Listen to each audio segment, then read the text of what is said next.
And yesterday was a sad day. Sad. Sanding in the evenings.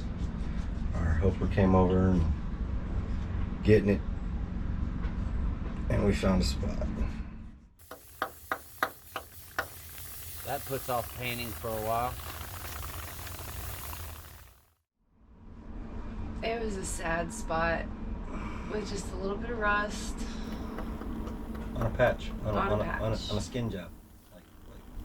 Just for clarification of what a skin job is you take a piece of plate and you weld it over a hole. You don't cut the metal out and replace the metal, you just weld over the hole. It'll hold. It's a pretty common practice. Military, your ship's damaged, weld the skin over it, get it into the harbor, fix it. Really, and I'm gonna stand by it. If they'd have taken the time to make the penetration for the anchor locker bilge, wouldn't have this problem. That's bullshit.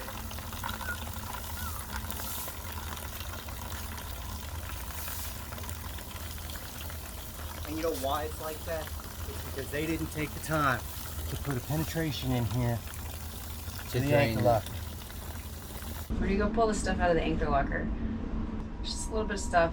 Seen some standing water. We knew it was there. It poured out. Fairly confident it drained yesterday. Most of it. Between the series of holes that we found. Yeah, I mean, find it. Don't worry about poking a hole in it. I'm just checking on. Water's coming up there. There you go. Hey! You see another one. You're right. Those all three of those plates, bro. And that's all because they just didn't put a drain hole for your anchor locker.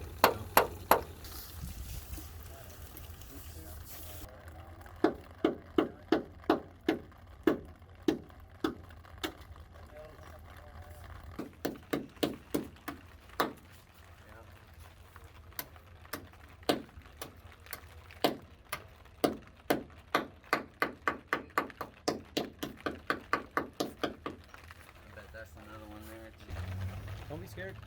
I mean, the more, it just makes it a bigger cut. Doing it in one time. Getting it done right.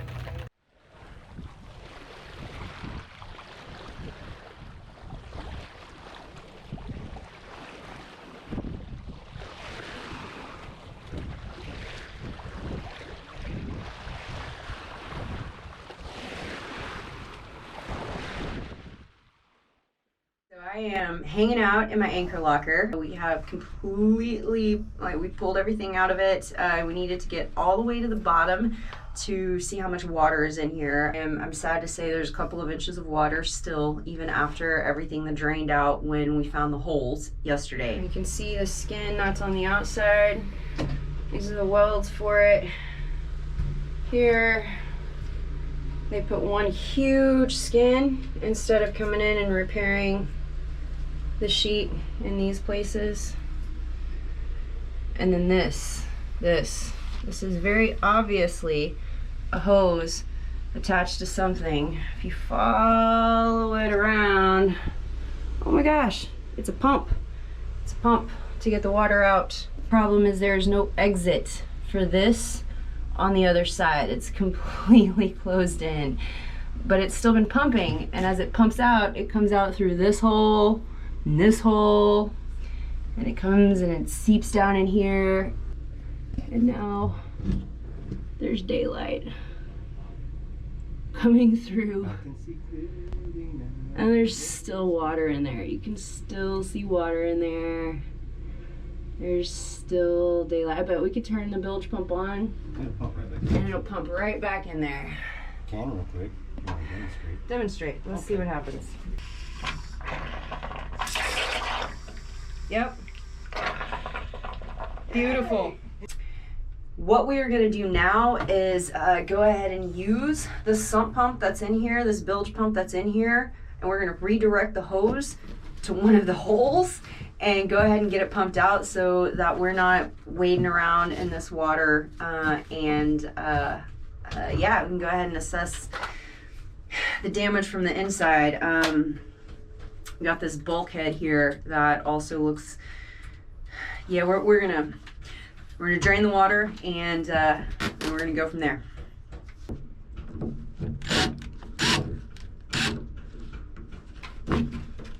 Woohoo! So now we've got this hose off. It's attached to this pump. We're gonna use it. We're gonna redirect the hose to an actual exit from the hole so we can get the rest of this water out. When we put all this back together, we're gonna make sure that this pump really can pump water out, because obviously water hanging out in the anchor locker is not a good thing. All right, if you will go. Ready? Yep.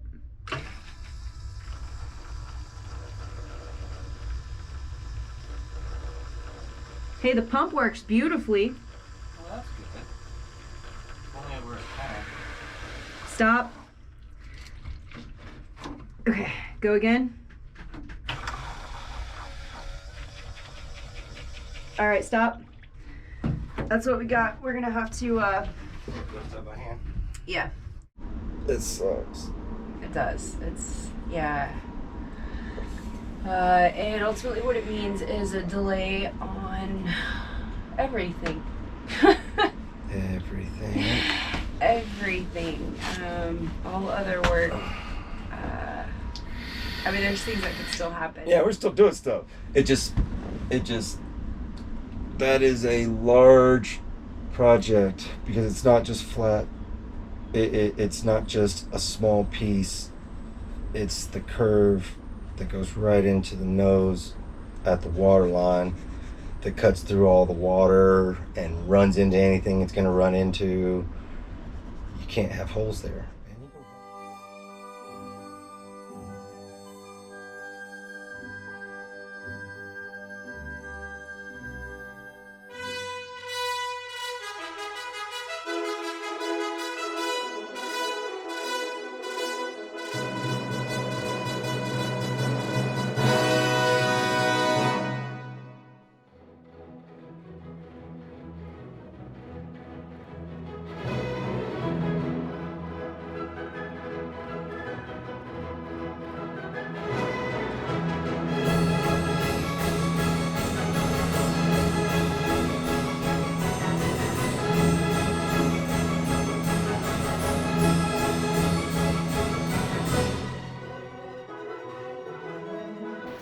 So we're pulling everything out of the inside because we have a steel boat. You have to weld steel.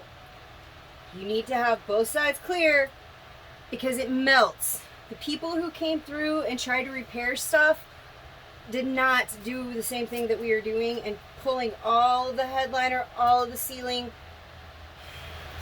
This is bad. This is very, very bad. I'm surprised the boat didn't catch on fire. That's all.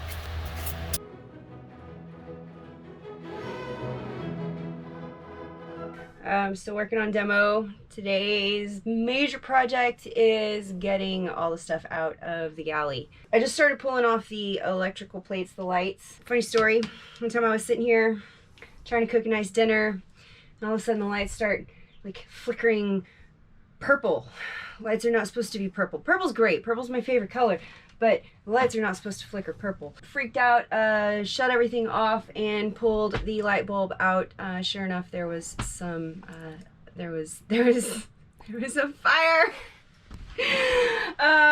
Yeah, there was a fire, which is why you should have lots of fire suppressants handy all the time. Today we are working on the galley, and one of the things that we have to do before we can pull all the headliner out is take all of the lights, the lights out.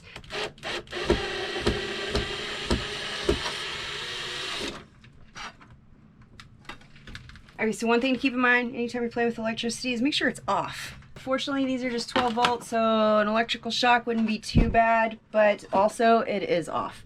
The breaker's off. We made sure that that was turned off. There's no power coming through these. So I can go ahead and start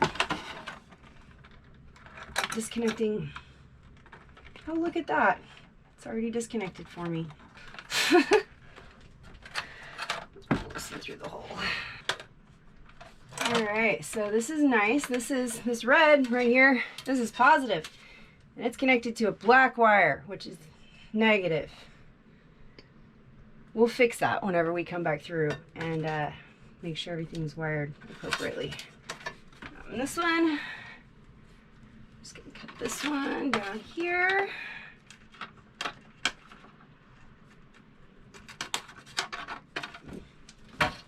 And I cut it after the connection because I want to be able to have as much of the original wire as possible whenever I go to replace these. So I'll cut it above this connection, but I don't want to leave those wires exposed until I am ready to use them. That's it. One thing that I noticed when I started pulling these out is a whole lot of corrosion. So fire on a boat is a very real thing. It's a very scary thing. Fire on a boat is a bad thing. There are a lot of ways that a boat can catch on fire, and it's important to be aware of and to do everything that you can to prevent fires. And one thing is making sure that you have good electrical connections, because, well, electricity and water don't mix. You throw salt into it, it makes it even more volatile. This boat's been on salt water her entire existence. She's got a leaky deck, so there's been water coming through, and we have a whole lot of corrosion in all of these circuits, and the wiring is gross.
They're about to start cutting on my boat. I think they're about to start cutting on your boat. Like Kia's not And watching Kia's this. up- Yeah, Kia's she up there just ain't paying no grinding kind of away. attention. She's like, I'm not paying attention to this. No, I'm not watching this. Just in her own little world up there. She needs something to distract her, I promise. Oh yeah, she doesn't want to watch this. I don't really want to watch this. Yeah, you do. Yeah, you're lying. You want to see it all happen. So they're definitely about to start cutting out pieces on the boat.